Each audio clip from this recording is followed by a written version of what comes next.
Here's an up-close view of my garage floors that I messed up because I had no idea what I was doing. The separation was caused by laying black down, letting it cure, then doing a detail with tire shine and not degreasing it as thoroughly as I should have. Then laying clear epoxy on top. And this is what happens when you let polycuramine either dry in direct sunlight, or if you don't rinse the acid etch off thoroughly enough, it's going to leave little granules behind that will in turn bubble and make craters. Learn from my mistakes. Let's get right into it and redo some garage floors.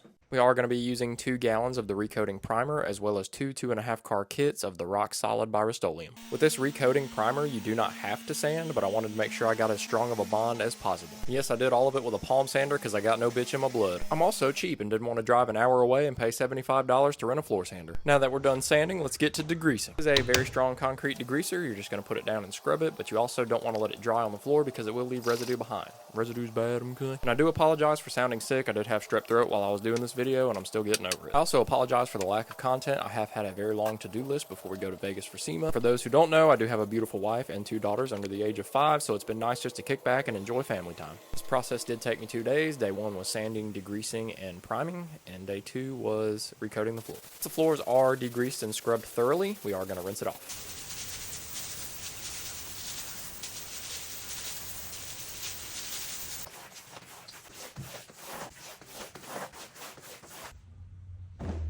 At this point in the video, we were expecting rain in about 7 hours, so I was kind of in a hurry to get the floors dried so we could get this primer laid down. And the primer does have a 6-hour dry time.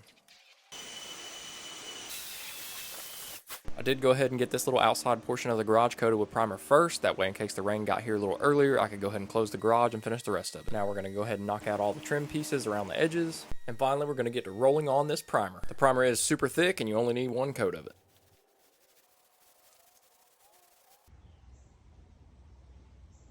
There are 2 of these bags in each kit. It's going to have a part A and a part B. You're just going to squeeze part A into part B and mix thoroughly for 2 to 3 minutes. I do start working in 4 foot by 4 foot sections. I pour it directly on the pavement and roll it out evenly with 2 to 3 passes. Once we get each 4 by 4 section coated evenly, we're going to throw in our paint chips. You don't necessarily have to rush through this process, but you do only have 1 hour once you mix part A into part B with the bags.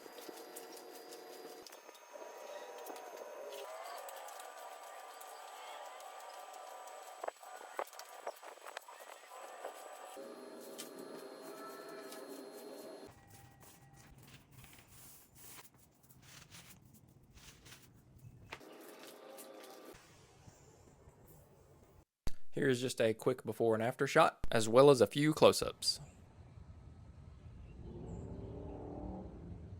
This little project did cost me around $800, which is not bad considering how I did it myself within 2 days and got these results. This is one of the only DIY kits on the market that's not going to peel or chip over time. And here it is completely dried, and I will say it looks like something straight out of Grand Theft Auto. That's going to wrap up today's video. I will see you assholes in Vegas. Peace!